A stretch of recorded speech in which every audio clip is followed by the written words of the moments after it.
Happy Tuesday. Sorry I can't be there today. Hopefully I'm back tomorrow. We're going to start by looking at kind of what we went over yesterday in class with a partner. We looked at some notes over the Hebrew kingdoms. And with those notes, you will have a little fill in the blank that you got for the sub that will look like the following. So as you follow along and watch this, you could just fill in the blanks. For the very first part, we already got this in our notes, so I'm going to skip this first part where I'm looking at this here. I'm going to skip this and move ahead to Judaism and monotheism, so it's okay if you don't fill in that first part. All right, so Judaism and monotheism. If by chance you don't have that fill in the blank, just raise your hand and ask the sub for a copy, and that way you can continue, but pause it here if you need a copy. So Judaism and monotheism. Basically, first thing, Hebrew is a monotheist or a one God religion, much like ourselves. We kind of established that last week. And in this time period, most other religions, well, they are most often polytheist, meaning many gods. So they were really unique for their time period because one God. And the name for Judaism or Judaism comes from one of the 12 tribes, which we'll look at a little bit later today too. And the 12 tribes were the tribes of Israel, in fact. And Judaism, what made it unique early on in the Old Testament, we saw that Abraham, who we looked at last week, he's the guy who moved from Ur to Israel, will come to an agreement or covenant between God. And that basic idea was God will protect the people of Israel, the Jewish people, if they obey him. And this also would give them a promised homeland, which today we know as Israel. And this is the same land that Abraham moved with his people. If you're writing something still, pause it here, but I'm going to keep moving on. Now, yesterday you created some questions along with your notes, and here's some example questions I came up with based on what we had read. And I said, what's the difference between the Hebrews and other religions? And your answer would be that other religions are polytheists, where Hebrews are monotheists. And the agreement between God and Abraham, well, it's 5 and 6 essentially, that God will protect us, his chosen people, and he promised us Israel if we do follow what he says. From Canaan to Egypt and back. Here's the story of Moses and the Exodus. But when they lived in the chosen land, Israel, Hebrew people will take on a new name known as the Israelites. And Jacob, who would be Abe's grandson, Abraham that is, would go on to have 12 sons. And 10 of those sons and 2 grandsons would become the founders of the 12 tribes. Now, I abbreviated grandsons with GS, and one thing that's pretty common in this time period of history, the 2 grandsons were probably from the 2 oldest sons. And so that leads us to Moses leading the Israelites. Now remember, a really bad famine is going to hit Canaan, also known as Israel. And the famine's when you have a shortage of food, there's probably enough rainfall, there's a drought, all of that. And because the people of Israel were starving, they will move to Egypt, which we'll look at for our next chapter, which will be real abundant in food. And at first, when they first moved from Israel to Egypt, they will actually be given a place of honor. So the pharaohs of Egypt will have them work with them. They will include them into important roles in Egypt. They'll have some positions of like wealthier positions, like all this kind of stuff. They'll be seen as like welcomed.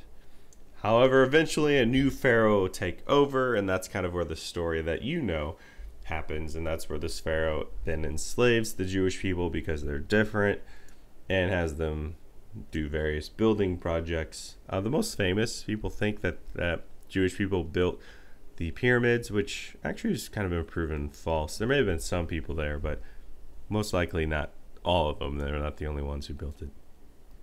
And so Israelites would be forced to build various building projects, such as the pyramids, but not only, and they weren't the only people, like I just said, or temples or like parts of the city. So slave labor would be used for a lot of building projects. And so Moses will lead the Israelites on the Exodus out of Egypt. Basically, that's where you learned that there is the different plagues and the different curses of the Pharaoh. And on his journey back to Israel, God will give Moses the 10 Commandments in the desert of the Sinai Peninsula. And the questions I came up with here were, how were the 12 tribes formed, since this essentially took on explaining that. And as far as Moses and leading the Israelites, it says, what events caused the Israelites to go to and later leave Egypt? So this top half, kind of the starving people are going to move to Egypt.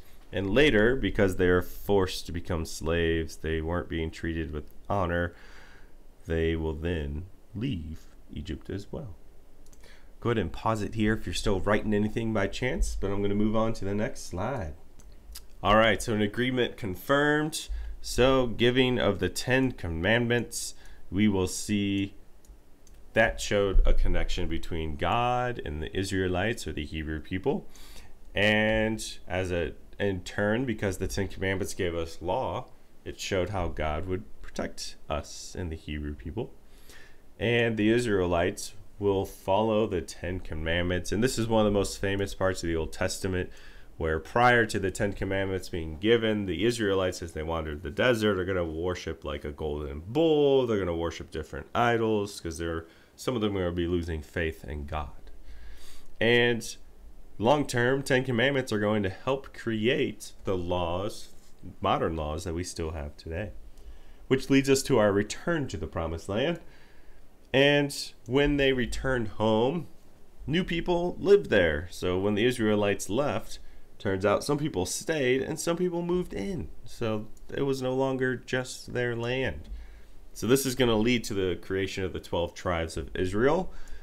And our 12 tribes, as they returned home, they're going to inevitably come into conflict with the new people who live there.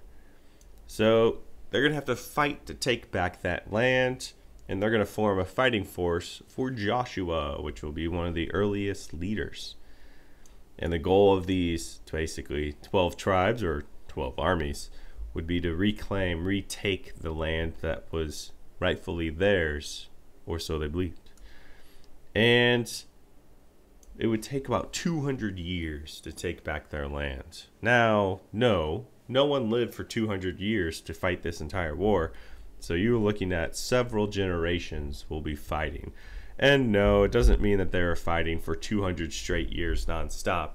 But over the course of 200 years, there will be many different wars and different battles and different generations all fighting for take back this land. And the questions I came up with here on this one was that why were the 10 Commandments so important? And the idea is it shows our connection with God. And it helps create our modern laws today. And what struggles did the Israelites face when they returned home? Well, the land was taken by someone else. Someone else lived there. So they had to fight and unite as 12 tribes in order to take back that land. If you happen to be filling in any of your blanks, pause it here so it doesn't keep moving on for you. All right, here's the last 3 notes under that last section you've been working on. And it is essentially after winning this war, so ultimately the Hebrew people will retake their land.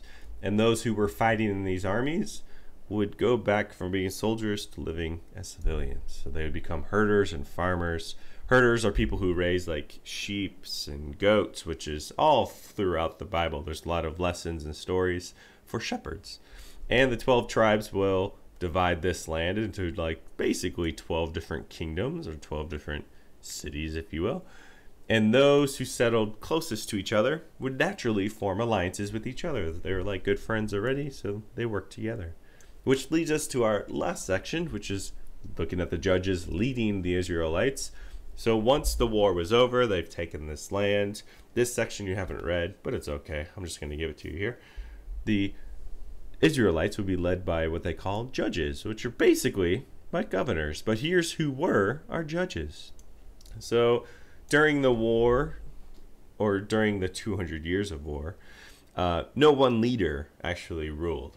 There was several different leaders kind of in charge of this whole army.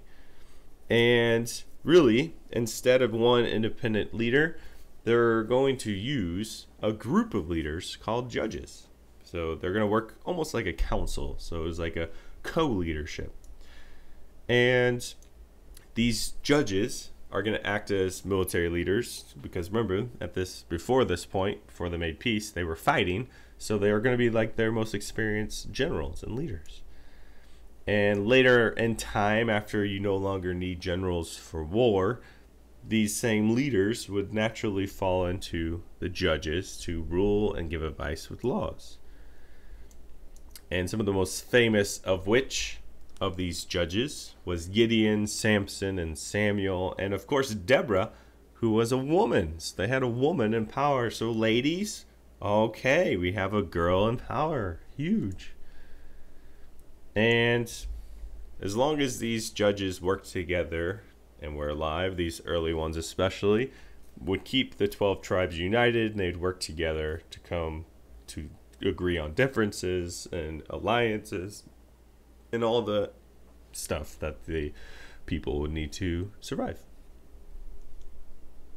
All right, and for the last part here, we're looking at what happened for my questions. I came up with what happened to the 12 tribes after they won, and this little part up here, the end, kind of does a good job of summarizing what happened to that big army, basically. And for the last part, my question is, who ruled and how did they rule the 12 tribes? So essentially here, we're describing that the generals who led the armies would naturally become the leaders after the war, and then that will lead to the creation of our first, I guess, council of leaders. All right, once you have finished writing this information down, you can put that away in a safe spot and check here on Google Classroom. You'll see a new assignment posted where you will be working with a partner and creating a presentation over an assigned section. If you don't finish that here in class today, I'll give you some time tomorrow in class to finish. And as always, don't forget to study for your vocab quiz, which is Friday. I will hopefully see you tomorrow and have a great rest of your day. Adios.